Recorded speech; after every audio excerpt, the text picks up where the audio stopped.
le decía, le preguntaba más que nada, porque le hago muchas preguntas al Señor.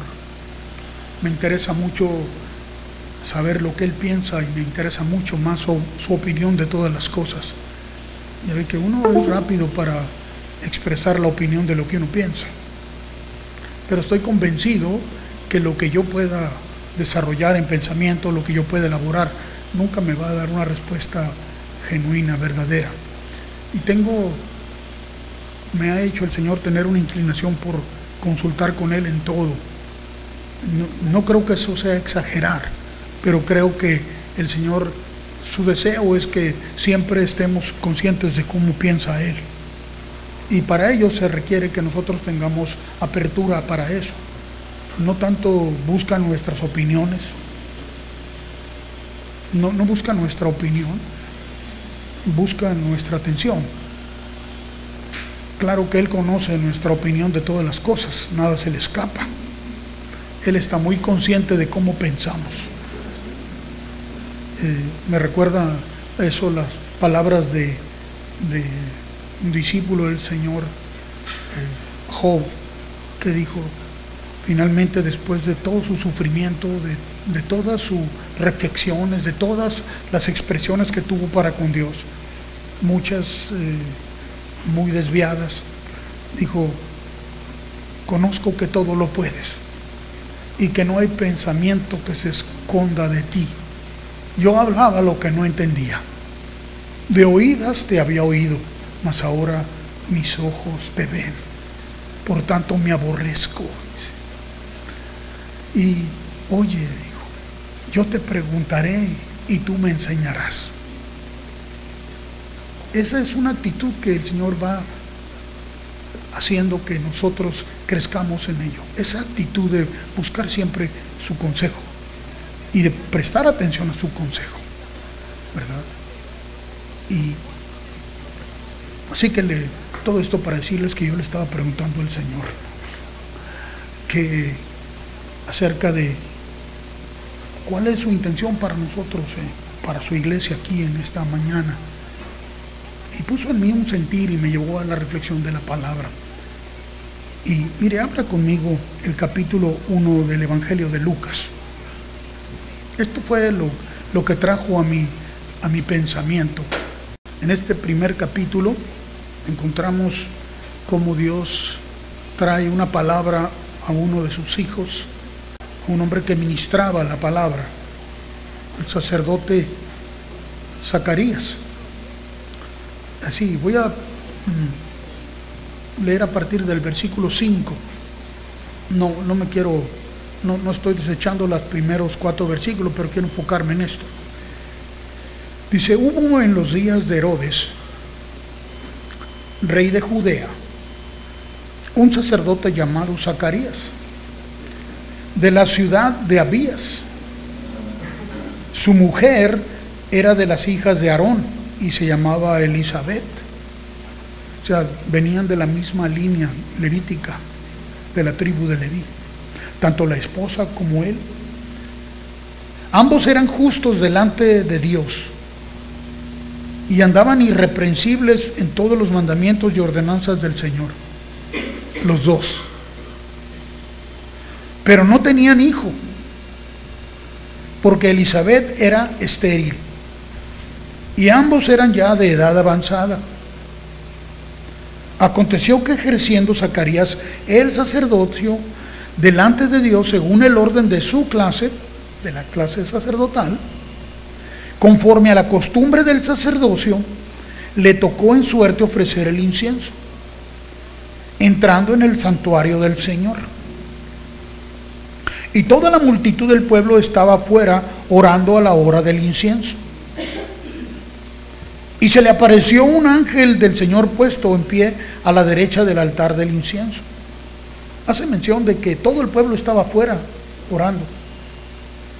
Que para entrar ahí a ofrecer el incienso era importante que la persona estuviera sin culpa, que fuera la persona indicada para estar delante de la presencia del Señor. Porque si no era así y hubiese algún pecado, ahí mismo caían muertos. Entonces el pueblo estaba orando Digo, no sé si su motivación era pensar, ay, ojalá y que Zacarías no traiga algo oculto por ahí, porque si no ya no la hizo. Entró y estaba ofreciendo el incienso, pero se le apareció un ángel del Señor, o sea, un mensajero de Dios, puesto en pie a la derecha del altar del incienso. Y se turbó Zacarías al verle y le sobrecogió temor. Eso me dice a mí algo. Se turbó ante la presencia del Señor.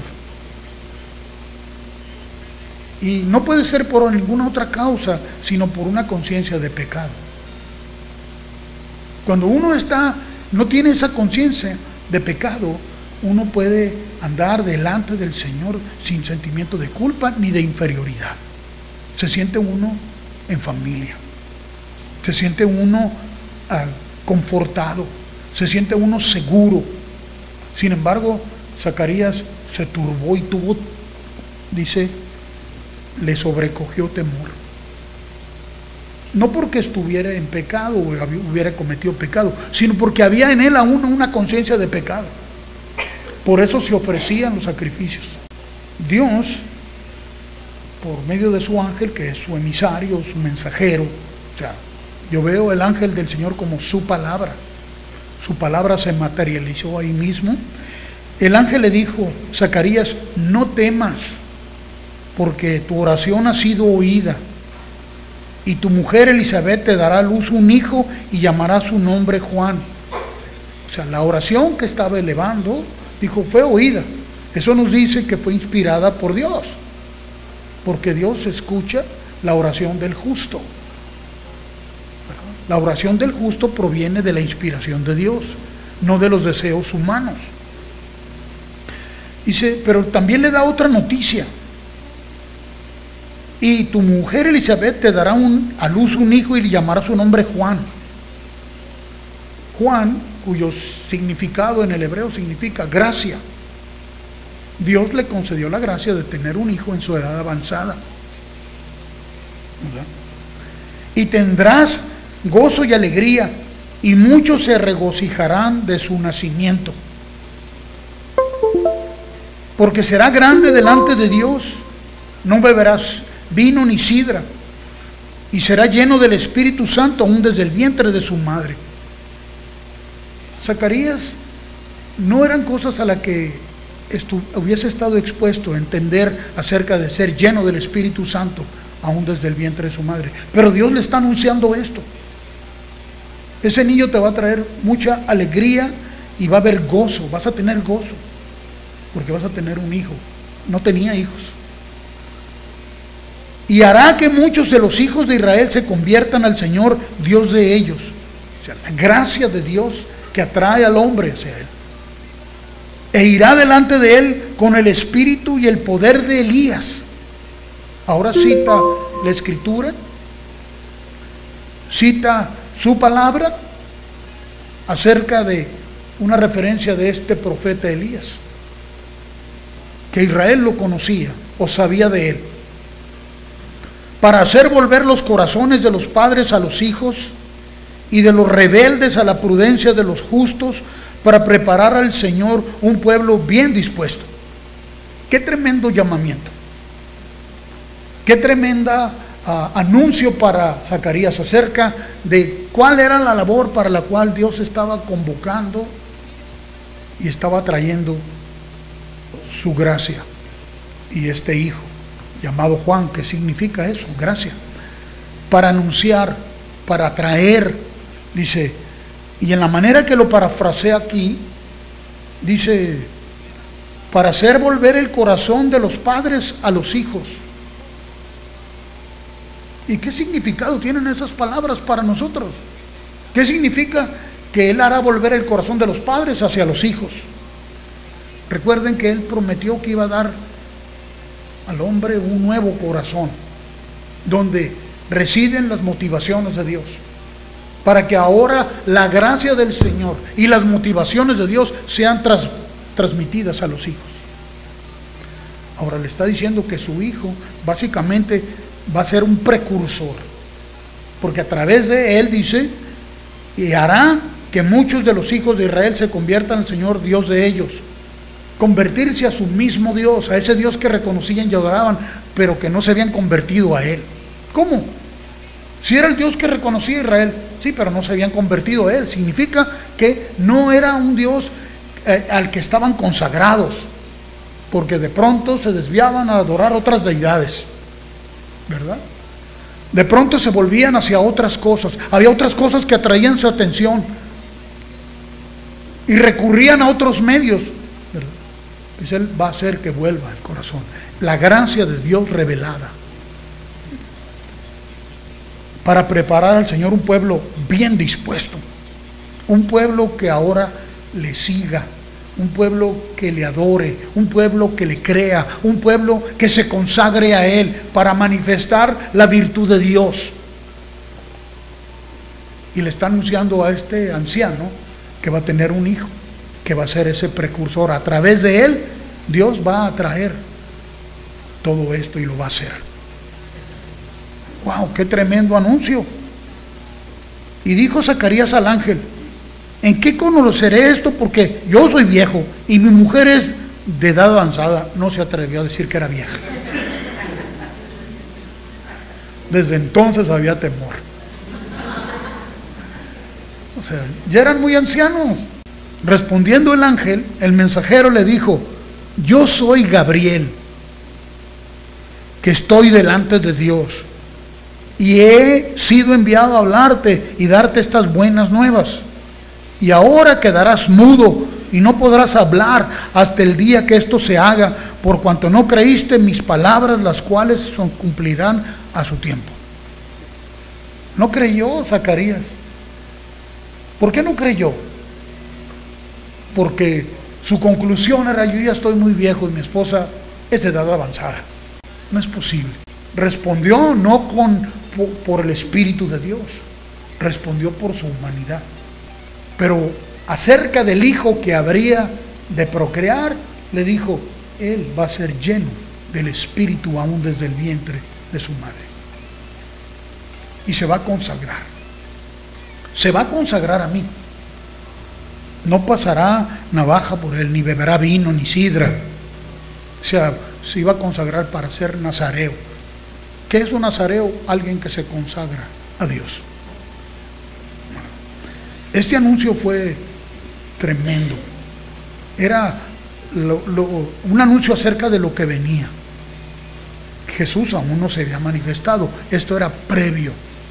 Acerca de este llamado para Juan, acerca de este propósito para Juan, al reflexionar sobre ello, no nos damos cuenta o no podemos percibir que es exactamente el mismo llamado que tenemos nosotros.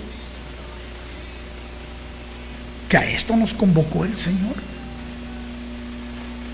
a una vida de consagración, donde nuestro ángel, nuestra alma esté atenta a Él y solo a Él le dé lugar.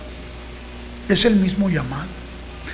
Esta es una palabra profética, sí, que se habría de cumplir en unos meses después, porque usted sabe, el proceso de gestación toma tiempo.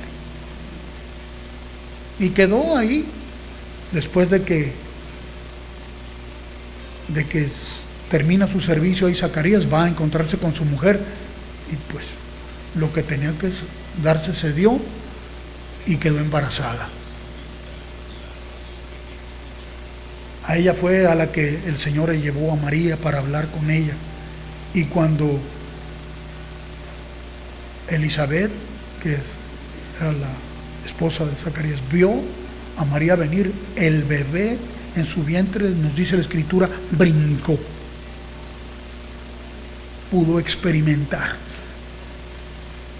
porque ya María también estaba embarazada del Espíritu Santo. Pero esta misma palabra profética la encontramos en el libro de Malaquías, en el capítulo 4. En el contexto que lo plantea, Malaquías es un poquito diferente, pero es la misma palabra. Solo que en Lucas encontramos una revelación fresca. Porque Malaquías, hasta Malaquías son los profetas.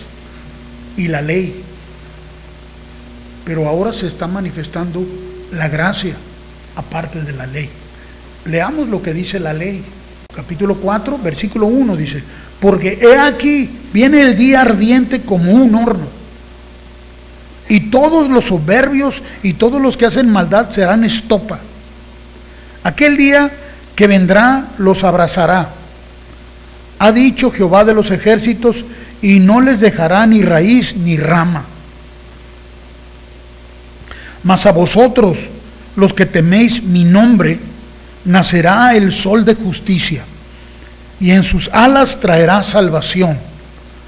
Y saldréis y saltaréis como becerros de la manada. Hollaréis a los malos, los cuales serán ceniza bajo las plantas de vuestros pies. En el día en que yo actúe, ha dicho Jehová de los ejércitos. Está profetizando acerca del día de la liberación, donde nos da poder y autoridad sobre el enemigo, que hoy nosotros tenemos. Podemos hollar a nuestros enemigos. El diablo es nuestro enemigo. No piense en los hombres, piense en el enemigo de su alma. Acordaos de la ley de Moisés mi siervo, al cual encargué en Horeb ordenanzas y leyes para todo Israel. He aquí, yo os envío el profeta Elías. Para este momento, Elías ya había sido llevado en aquel carro de fuego.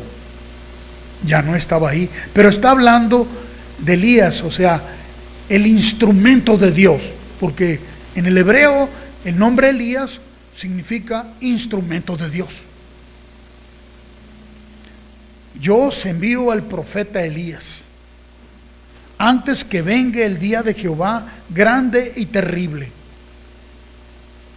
Él hará volver el corazón de los padres hacia los hijos, y el corazón de los hijos hacia los padres, antes que yo venga y hierra la tierra con maldición.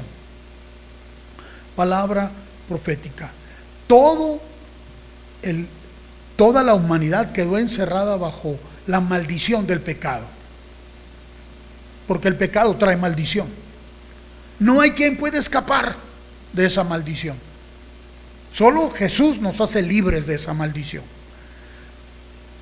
Pero envió la ley, esa ley que proclama aquí, que dio a su siervo Moisés allí en Horeb, una ley que no era pecado. La ley no es pecado, la ley es santa, justa y buena. Pero ¿para qué fue dada? ¿Cuál fue el objetivo? ¿Cuál era el propósito de Dios al dar la ley ahí en Horeb a Moisés? Ciertamente que la ley no hizo que el pueblo se arrepintiera del pecado. La ley no tuvo ese efecto en el hombre. Todos los mandamientos que Dios le dio a Moisés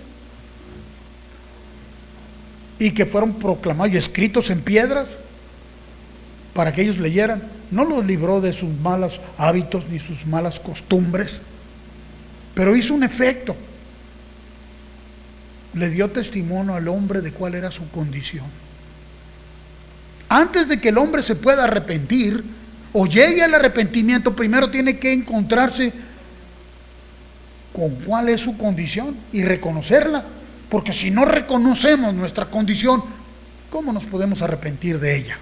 Así que la ley fue enviada como un mensajero para que nos dijera en qué condición estábamos, para que después de tanto batallar y tanto esforzarnos por querer alcanzar las promesas de Dios, nos diéramos cuenta que no era posible. Por eso Jesús dijo: yo soy la vid y ustedes son los pámpanos. El que está unido a mí, este lleva mucho fruto, porque separados de mí, nada podéis hacer. Entonces, para que pudiéramos reconocer que solo en Cristo tenemos libertad, solo en Cristo tenemos paz para con Dios, solo en Cristo podemos alcanzar eso. Ahora, para hacer evidentes las motivaciones del corazón de los padres hacia los hijos y de los hijos hacia los padres, fue dada la ley. ¿Y qué es lo que trascendió? Pues la maldición. Porque de padres a hijos, de generación en generación, maldición, maldición, maldición, maldición. ¿Y por qué menciono el corazón? Porque de ahí salen las motivaciones. Y todas las malas motivaciones de los padres trascendiendo a los hijos. Pero cuando se cumple la palabra en Cristo y la ley se cumple en Él, y Él cumple con toda la letra de la ley, entonces ahora hace que el corazón del hombre se torne hacia Él. Y hace que las motivaciones de Dios para preparar a un pueblo, dice, bien dispuesto. Él es el que nos prepara. Él es el que nos equipa para poder recibir las motivaciones de Dios. Nuestros corazones hoy son una fuente inagotable de vida. Por eso dice que sobre toda cosa guardada, guardemos el corazón, porque de él mana la vida. De él mana la vida. Si mal no recuerdo, que a veces recuerdo mal, se me cruzan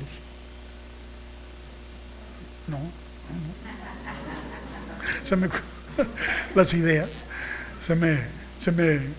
pero si mal no recuerdo, hace 15 días el Señor nos llevó a la reflexión de cómo el mensaje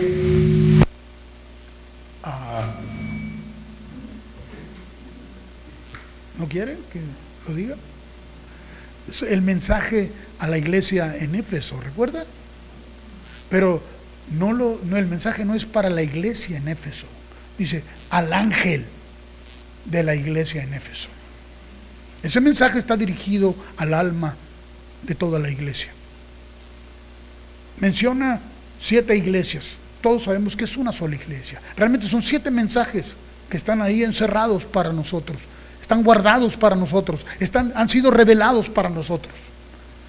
Porque nuestro ángel, o sea, nuestra alma, a la que prestamos tanta atención, a la que le obedecemos, en la que se construyen nuestros propios deseos, es a la que oímos más, respondemos más al mensaje que nuestra propia alma nos da que al Espíritu de Dios. Por eso la exhortación y el mensaje está dirigido al ángel.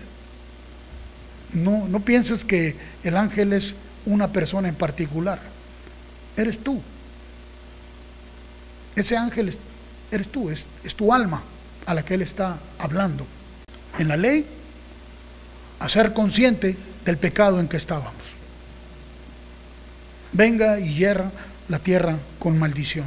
¿De qué nos hizo conscientes la ley? Del pecado. Y todo lo encerró bajo pecado. ¿Quién se escapó? Porque no hay siquiera un justo, ni siquiera uno, por cuanto todos pecaron y están destituidos de la gloria de Dios. Pero siendo restaurados por la gracia. Entonces el mensaje completo lo encontramos tanto en la ley como en la gracia. Por eso lo encuentras en Malaquías y lo parafrasea un poquito diferente, pero es porque ¿cuál es el efecto de la ley y cuál es el efecto de la gracia? Prepararnos a estar totalmente dispuestos a Él. Y para ello nos convocó a vivir en comunión con Él. También el salmista escribió así, si va conmigo al libro de Salmos, al capítulo 25, fíjese cómo cita el salmista aquí, en el versículo 11 en adelante, dice: por amor de tu nombre, oh Jehová, o sea, por amor de su nombre, no de nosotros a Él, por amor de Él mismo a su nombre, porque Él respeta su palabra, Él ama su palabra. Perdonarás también mi pecado, que es grande. ¿Quién es el hombre que teme a Jehová? Él le enseñará el camino que ha de escoger. ¿Quién? El Señor. Por eso siempre es importante que siempre dirijas tu atención hacia Él y preguntes Ahora, no estoy hablando de las palabras que tú puedes expresar con tu idioma, sino de la actitud de tu alma, ya que en el corazón está toda la plenitud, pero es la actitud de tu alma. De veras, yo te preguntaré y tú me enseñarás. ¿Es una actitud tuya? ¿Es tu alma está dispuesta siempre a ser inducida, guiada, o toma las iniciativas? Mira cómo te has acostumbrado y mira la obra del Señor, a dónde te quiere conducir y a dónde te quiere llevar para pastorearte ahí, para apacentarte ahí, porque ahí es donde te alimenta, en el centro de su voluntad. De ahí recibes tu alimento. ¿Quién es el hombre que teme a Jehová? Él le enseñará el camino que ha de escoger. Gozará él de bienestar, y su descendencia heredará la tierra. Porque las motivaciones que surjan del corazón van a edificar a nuestros hijos, porque son las motivaciones de Dios. Y entonces la de los hijos se van a volver hacia los padres también. Va a haber reciprocidad. Vamos a tener una misma mente, un mismo parecer, un mismo sentir. ¿Cómo se disfruta la conversación o el diálogo en familia cuando el centro de nuestra conversación, la motivación de nuestra conversación surge del corazón de Dios? ¿Cómo se disfruta eso? Se los digo por experiencia. Yo disfruto eso mucho. La comunión íntima de Jehová es con los que le temen, y a ellos hará conocer su pacto. ¿Qué hizo Zacarías cuando oyó? Eso nos dice que no gozaba de comunión íntima aún.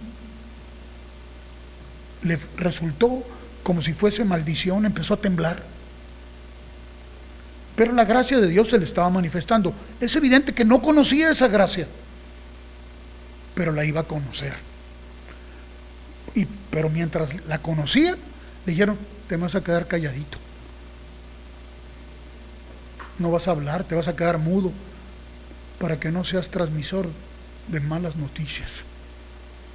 Pero una vez que nació el muchacho, cuando estaban todos los vecinos ahí, las familiares, discutiendo cómo le iban a poner por nombre, de pronto la mamá dijo: se va a llamar Juan. ¿Y cómo? Pues si nadie en tu familia se llama Juan, ya ves que... Y entonces él habló y dijo: Juan es un hombre, porque el ángel ya se lo había dado. O sea, realmente, ¿quién le puso por nombre a Juan? Juan, Dios. No cometamos el error que muchas veces cometemos poniéndole los nombres que se nos ocurren a nosotros, y cargamos a nuestros hijos con un peso que a veces no quieren llevar y no pueden. No sé si recuerda a Ruth, la moabita, y a la otra nuera de Noemí. Se casaron con los dos hijos de Noemí. Uno se llamaba Malón y el otro Quilión. Uno, su significado era moribundo, y el otro enfermizo. A veces ni entendemos los nombres que le ponemos a nuestros hijos, porque no escuchamos la inspiración de Dios, y ahí les ponemos como se nos antoja. Nombres que a veces ni siquiera entendemos, pero nos suenan bonito, pero el consejo no viene de Dios, pues. Qué bueno que el Señor dijo: y les voy a dar un nombre nuevo. Y los que no les gustaba su nombre, digo: gloria a Dios, porque no me gusta como me llamo. Mis ojos están siempre hacia Jehová, porque Él sacará mis pies de la red. Promesa del Señor que ha hecho con nosotros. Sacó nuestros pies de la red, nos ofreció y nos llamó, nos convocó a vivir en comunión íntima. Ahí en el libro de Proverbios, capítulo 3, solo quiero leer el versículo 32, 3:32 de Proverbios. Dice: porque Jehová abomina al perverso. ¿Sabe a quién se refiere? A tu enemigo, a tu enemigo. Él abomina a Satanás. Mas su comunión íntima es con los justos. ¿Y quién es justo? ¿Quién puede ser justo delante de Él? Solo el que Él ha justificado, porque el único justo es Él. Entonces, su comunión con el justo, con Jesús, y nosotros recibimos ese beneficio a través de Jesús, de tener comunión íntima con Él. Comunión íntima, no sé cómo lo entiendas tú, pero es una palabra compuesta, la comunión. O sea, tener algo en común, un mismo objetivo, un mismo propósito, una misma mente, un mismo parecer que Dios. Dios es el que nos ha compartido pues eso, nos llamó a tener ese vínculo con Él. ¿Podemos menospreciarlo? Claro. Y se le menosprecia mucho cuando solo oímos el consejo de los deseos de nuestra alma. Sé que están todos los jóvenes aquí que suben a la clase con mi hija Marley. Me dijeron que les pusieron una pruebita hace unos días. Me estaba compartiendo. Y creo que tienen mucho que reflexionar nuestros jóvenes acerca a cuál consejo escuchan o a qué iglesia acuden.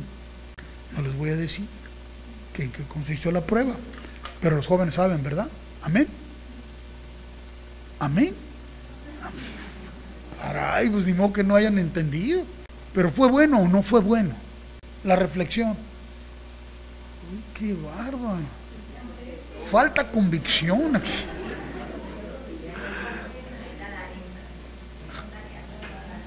No vi ningún amén de los muchachos. Muy bien. Pues déjame decirle que aunque no digan amén, de todas maneras es cierto.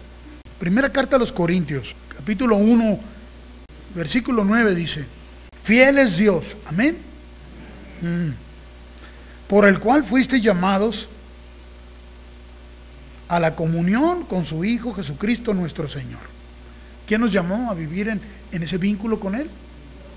Para que lo disfrutemos. ¿Cuándo? De constante. De constante. De ahí surge todo lo que es necesario hacer, todo lo que es necesario para nosotros, todo lo que es necesario para experimentar la vida plena. Todo. Entendimiento para saber qué hacer en cada situación. ¿Sabrá Dios cómo llevarnos a resoluciones felices en su propósito, a pesar de que en el mundo encontremos tantas diversas oposiciones? Porque en el mundo encontramos oposición, ¿sí o no? ¿Cuántas cosas no están sucediendo en nuestro medio ahorita, simplemente en nuestra sociedad, de las cuales ustedes están experimentando las consecuencias? ¿Cuántos meses, Nati, tienen el gobierno sin pagarte? ¿Cuánto tiempo tiene sin pagarte? 3 meses y medio donde no le han pagado nada, y es maestra. Dígame si no es una circunstancia con la que ¿cómo está funcionando la empresa de nuestro hermano? ¿Cómo está funcionando el trabajo de oposición? Hay por todos lados. El consejo para saber qué hacer está en Dios. No proviene de nosotros mismos nada bueno para resolver esa situación. Nada bueno proviene de nosotros mismos. Necesitamos el consejo. Por eso nos convocó a vivir en comunión con Él. Y no apartarnos de ahí. Siempre sabremos lo que tenemos que hacer, en el momento que se tenga que hacer. Sin lugar a dudas. Sin lugar a dudas. Siempre estará la ayuda y el oportuno socorro para nosotros ahí. Si siempre acudimos al consejo de Dios. Y no buscamos resolver nosotros nuestras mismas situaciones. En ese mismo capítulo 3 de Proverbios, vuélvete ahí, y en ese mismo capítulo que estábamos hace un momento, fíjate cómo dice: hijo mío, no te olvides de mi ley, y tu corazón guarde mis mandamientos, porque largura de días y años de vida y paz te aumentarán. Oh, pero que con esta situación, que con la inflación o la deflación, me vino turbación también, ¿verdad? Me llené de temor. ¿Qué voy a hacer? Busca el consejo ahí siempre. No busques el consejo de Dios para resolver tus problemas. Busca el consejo de Dios porque sabes que Él tiene sabiduría para guiarte. que surja del principio del amor, del vínculo, ese vínculo de comunión, porque lo amas, no porque necesitas de Él. Claro que necesitamos de Él, pero esa no tiene que ser la razón por la que lo buscamos, sino porque vivimos en una comunión tan perfecta con Él. Estamos relacionados íntimamente Él y yo, de tal manera que mi alma se inclina a Él más de continuo. No era así cuando empecé. No era así. Mi alma corría. El espíritu me tenía que poner como a los caballos cabrestos así para retenerme. Corría, ¿por qué? Porque estaba acostumbrado así. Pero al caminar de los días con el Señor y ver la expresión de Él para conmigo, me ha dosificado, me ha domesticado. Si recuerdo cómo era Moisés, un hombre con un fuerte temperamento, atrevido, sí, pero dice que cuando terminó Dios con él, no había un hombre tan manso como él sobre la tierra. Es lo que hace con nosotros, es lo que hace con nuestra alma, la instruye. Esa es la obra del Espíritu Santo aquí con nosotros hoy, porque todo lo que se nos envía al alma es para distraernos. Si no viene de Él, es para turbarnos, es para atemorizarnos, es para entusiasmarnos por otras cosas, es para apelar a nuestro ego, para que nos entretengamos queriéndonos nosotros manifestar nosotros. Entre más te manifiestas tú, menos se ve el resplandor de Cristo en ti. Menos. Nunca se aparten de ti la misericordia y la verdad. Átalas a tu cuello. ¿Por qué átalas a tu cuello? Así, para que lo traigas aquí como medallita. Mira, si la misericordia y la verdad están en tu cuello, cuando te vayas para otro lado, vas a sentir el jalón. Y vas a sentir que... Hace cuenta que es una cuerda aquí. Átalas aquí. Te apartas a otro lado, vas a sentir el apretón. Pero es para bien. Es para bien. Escríbelas en la tabla de tu corazón y hallarás gracia y buena opinión ante los ojos de Dios y de los hombres. Fíate de Jehová de todo tu corazón. Pues es que es el único que tienes.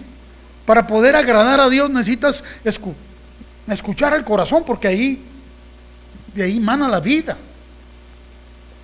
Y no te apoyes en tu propia prudencia. No te apoyes en lo que tú sabes hacer.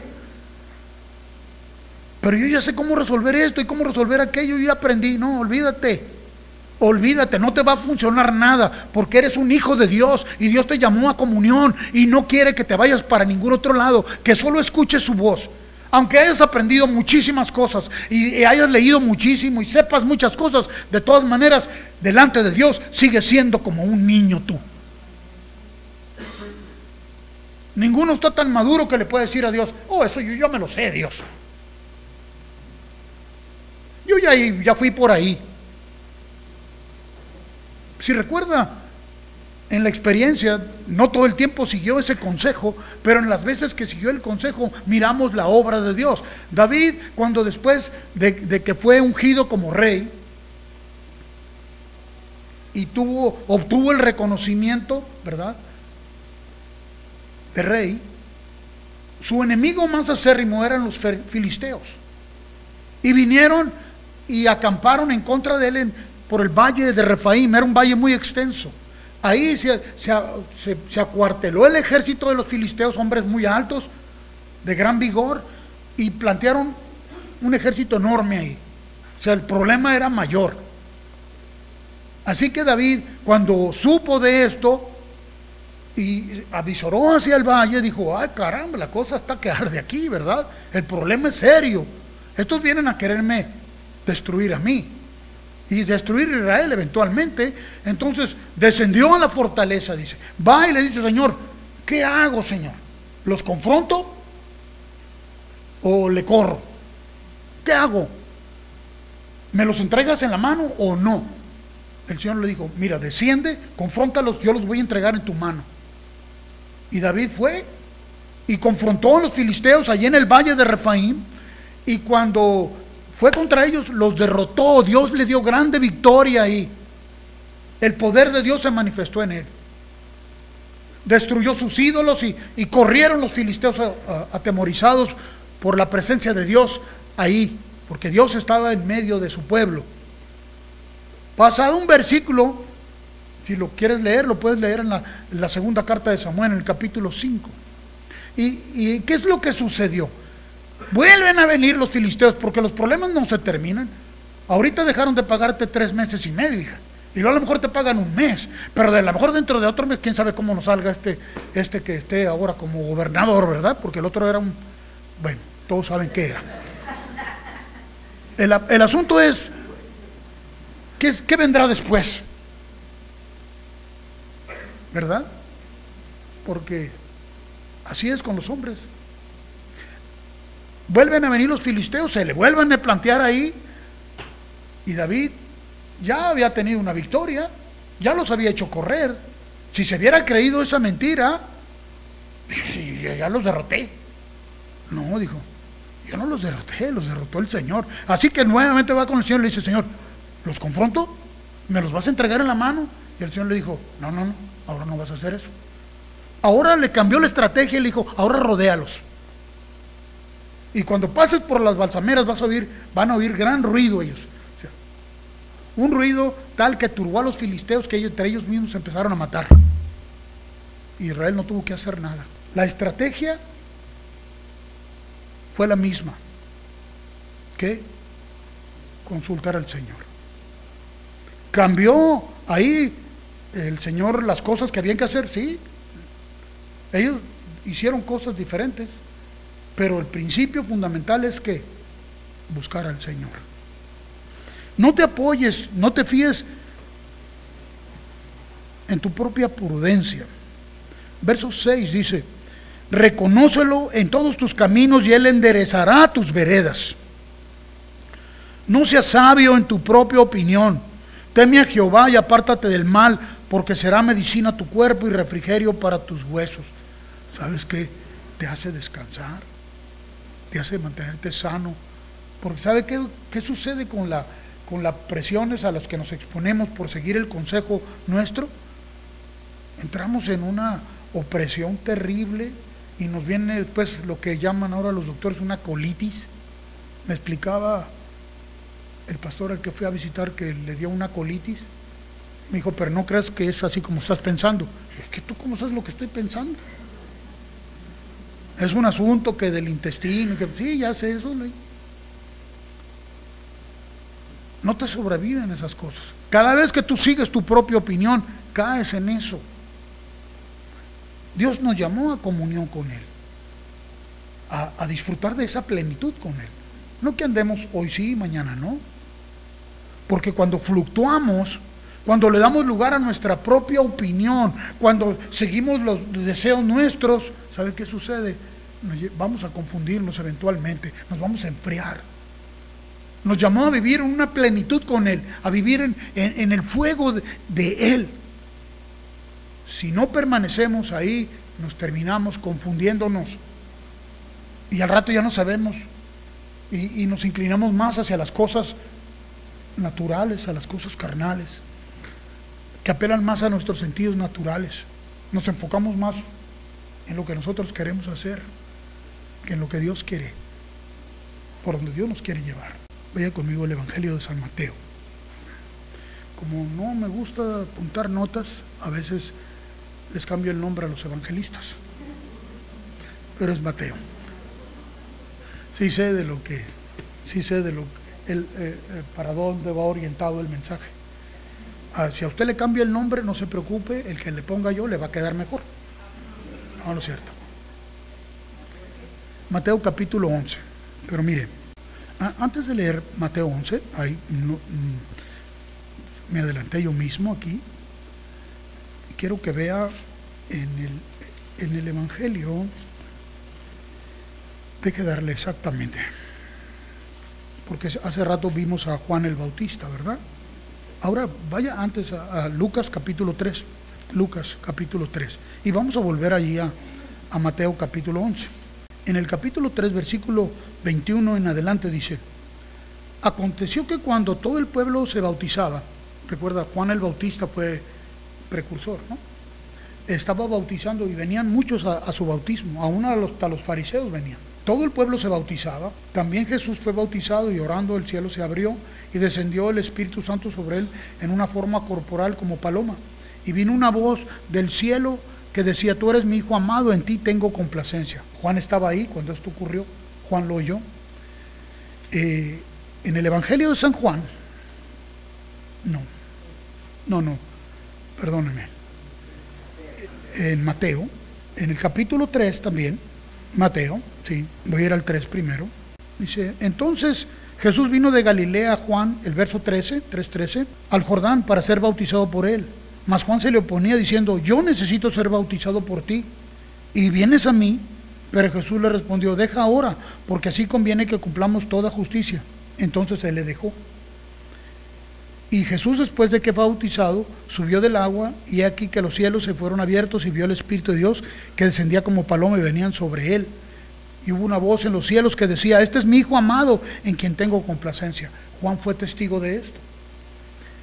Y ahora sí, quiero que vaya, le había dado, sí, pero todavía no vamos a ir ahí, quiero que vea algo más.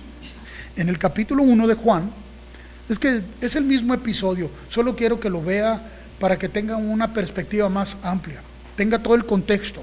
Juan capítulo 1 versículo 19 dice, que para que vean que Juan tenía muy claro quién era Jesús. Dice: este es el testimonio de Juan, cuando los judíos enviaron de Jerusalén sacerdotes y levitas para que le preguntasen: ¿tú quién eres? Confesó y no negó, sino confesó: yo no soy el Cristo. Que quede claro, ¿ok? Les aclaró: yo no soy el Cristo. Le dijeron: pues ¿quién eres? Para que demos respuesta a los que nos enviaron. ¿Qué dices de ti mismo? Dijo: yo soy la voz de uno que clama en el desierto: enderezad el camino del Señor, como dijo el profeta Isaías. Y los que habían sido enviados eran de los fariseos. O sea, dio testimonio de él, que él era solamente una voz. Él no era el protagonista. Soy solo una voz. Había sido llamado, designado por Dios para hacer esta labor previa antes de la manifestación de Jesús. El verso 29 dice: el siguiente día vio Juan a Jesús que venía a él y dijo: he aquí el Cordero de Dios que quita el pecado del mundo. Este es de aquel de quien yo dije: después de mí viene un varón, el cual es antes de mí, porque era primero que yo. Y yo no le conocía, mas para que fuese manifestado Israel, por eso vine yo bautizando con agua. También dio Juan testimonio diciendo: vi al Espíritu que descendía del cielo como paloma, permaneció sobre él, y yo no le conocía. Pero el que me envió a bautizar con agua, aquel me dijo: sobre quien veas descender el Espíritu y que permanece sobre él, ese es el que bautiza con el Espíritu Santo. Y yo le vi y he dado testimonio de que este es el Hijo de Dios. Entonces, dio claro testimonio que él no era el Cristo. Estaba muy entendido de eso. También dio testimonio de Jesús, que él era. Y que él, ¿quién le dijo a él que él era? El Padre le dijo. ¿Cómo lo entendió? Por el Espíritu. Porque recuerde, fue lleno del Espíritu Santo desde el vientre de su madre. Entonces, sí reconocía la voz de Dios. El Espíritu le dijo: este es. Y testificó delante de todos. Y él cumplió su labor. Hizo aquello para lo cual había sido designado. Porque de él se escribió desde todo el Antiguo Testamento, hay testimonio de él. Estaba profetizada su venida, su nacimiento. El ángel lo anunció. Él cumplió con aquella labor para la cual Dios lo diseñó, hasta el punto de la manifestación del Mesías. ¿Hay testimonio de que Juan cumplió con eso? ¿Fue fiel en eso? Perfecto. Pero, ¿qué pasó en el camino? ¿Qué le pasó a él? Vea ahora, pues ahora sí, por fin, vaya conmigo a Mateo 11. ¿Qué pasó con Juan? Habiendo sido llamado para vivir en comunión con el Espíritu Santo,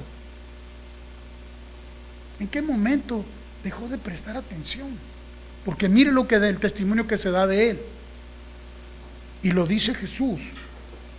Cuando Jesús terminó de dar instrucciones a sus 12 discípulos, se fue de ahí a enseñar y a predicar a las ciudades de ellos.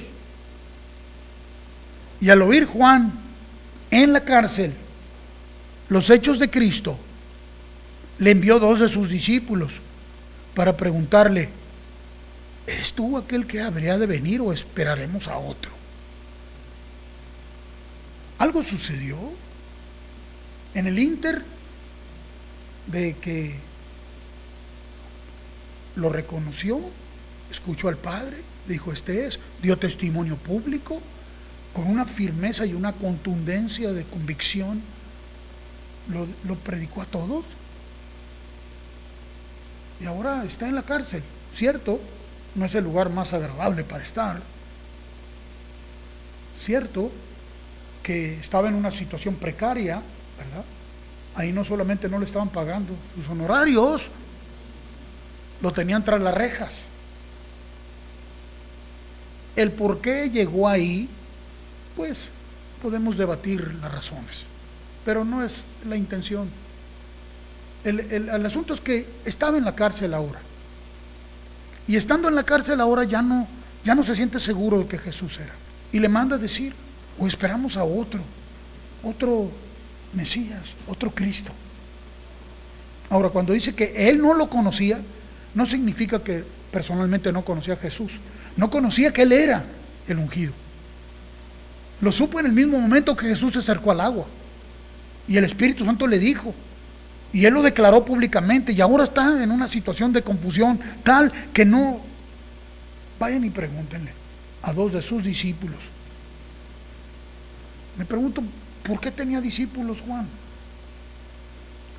¿Por qué no había seguido a Jesús? ¿Por qué no optó cuando lo reconoció seguirlo también? ¿Por qué se mantuvo predicando y predicando y predicando y no solamente seguir a Jesús? Él era un hombre lleno del Espíritu Santo, que podía escuchar la voz del Padre, igual que Jesús, no como los discípulos que estaban con él. Los discípulos no sabían si iban o venían, andaban discutiendo quién iba a ser el más grande. Querían echarse al plato a todos los samaritanos que no los querían recibir. Eventualmente todos corrieron a la hora de la hora.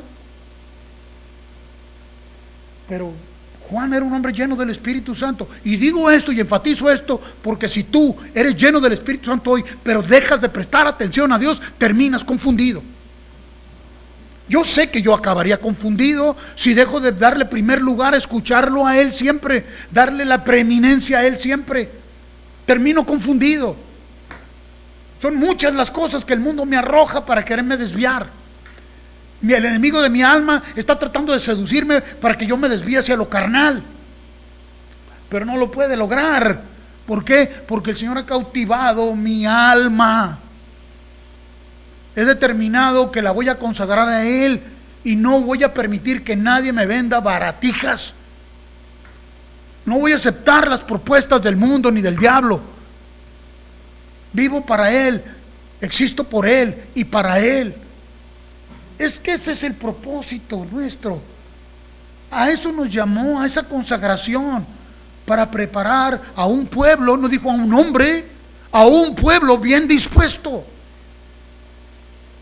No nos entretengamos en el camino ahí, ¿verdad? No nos atoremos ahí en vanidades de la vida. ¿Cuántas vanidades siguió un hombre que buscó sabiduría? ¿Cuántas vanidades siguió? Todas las vanidades, todo lo que apelara a su carne. Quería ser el hombre más bello, quería ser el hombre más apuesto, quería ser el hombre más sabio, quería ser el hombre que tenía todo, aceptó todos los elogios de todos, ¿verdad? Si hubiera habido internet, ahí lo hubiéramos visto en el Facebook todos los días. Sí, luciéndose, luciendo sus atuendos, luciendo su cara, sus cremas que se ponía. ¿Qué importa? ¿Qué importa cómo te veas aquí? Si tu corazón está anclado en Dios, tú vas a resplandecer. No hay cremas que te arreglen mejor que Dios. La luz del Señor brillará en ti. Él amanecerá sobre ti. Puedes ser la persona físicamente más bella y ser una cosa horrenda por dentro. O puedes ser la persona no tan agraciada físicamente, pero si la luz de Dios está en ti, eso es lo único importante. Eso es lo que hace que seas bendición para otros. Donde esté tu corazón, ahí estará tu tesoro. Juan está confundido. Jesús les dijo: haced saber a Juan las cosas que oís y veis. Los ciegos ven, los cojos andan, los leprosos son limpiados, los sordos oyen, los muertos son resucitados y a los pobres es anunciado el evangelio. Aquellos que tienen apertura, que tienen necesidad, que se sienten necesitados, a ellos les es predicado el evangelio. Y bienaventurado el que no haya tropiezo en mí. ¿Usted cree que no se sentía que había tropezado al estar ahí? Mientras ellos se iban, los discípulos de Juan, Jesús comenzó a decir de Juan a la gente: ¿qué saliste a ver al desierto? ¿Una caña sacudida por el viento? ¿O qué saliste a ver? ¿A un hombre cubierto de vestiduras delicadas? He aquí, los que llevan vestiduras delicadas en las casas de los reyes están. Así que no salieron a ver eso, ¿verdad? ¿De qué era cómo era su vestimenta de Juan? Una piel de camello, un cinto de cuero embarrado. No era un hombre con galas. ¿Pero qué saliste a ver? ¿A un profeta? Sí, os digo, y más que profeta. No solamente estaba hablando de parte de Dios, es más que profeta. Más que un profeta. Porque cualquiera puede hablar.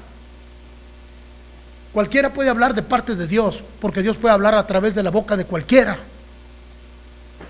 Habló a través de la boca de Caifás. Habló a través del hocico de aquel animal, aquella bestia muda. Dios puede hablar cuando Él quiere, pero dices más que profeta.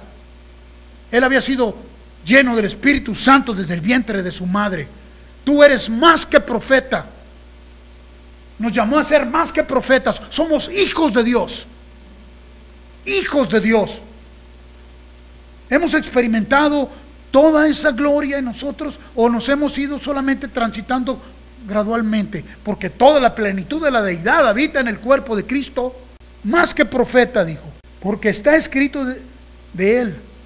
He aquí, fíjense, de Él, por Él se escribió esta escritura: yo envío mi mensajero delante de tu faz, el cual preparará tu camino delante de ti. Eso está registrado. De cierto os digo, entre los que nacen de mujer no se ha levantado otro mayor que Juan el Bautista, pero el más pequeño en el reino de los cielos mayor es que él, porque había abandonado la comunión a la que fue llamado. Por eso estaba confundido. No te confundas tú. No te confundas. Si empezaste a caminar con Dios, si atrajo tu corazón, te atrajo a ti, deja que edifique tu alma. No comprometas la pureza de su palabra en ti por cosas vanas de tu mente. No te justifiques delante de Dios. El único que justifica es Cristo. No le plantees a Dios cuáles son tus situaciones por las cuales no te puedes consagrar, porque es abominación eso. Más bien, preséntate delante de Dios dispuesto para que Él haga en ti todo lo que Él quiere hacer, para beneficio del mundo. Porque son muchos los que están en la oscuridad Y si ya nos llamó de las tinieblas a la luz, andemos en luz. No nos conformemos. No terminemos confundidos, habiendo sido llenos del Espíritu Santo y haber dado lugar a otras cosas. Porque empieza a venir, aunque no lo creas, espiritualmente empieza a venir una somnolencia. Empieza a venir un atontamiento a nosotros. Y dejamos de prestarle atención a lo que es verdaderamente importante. No lo permitas.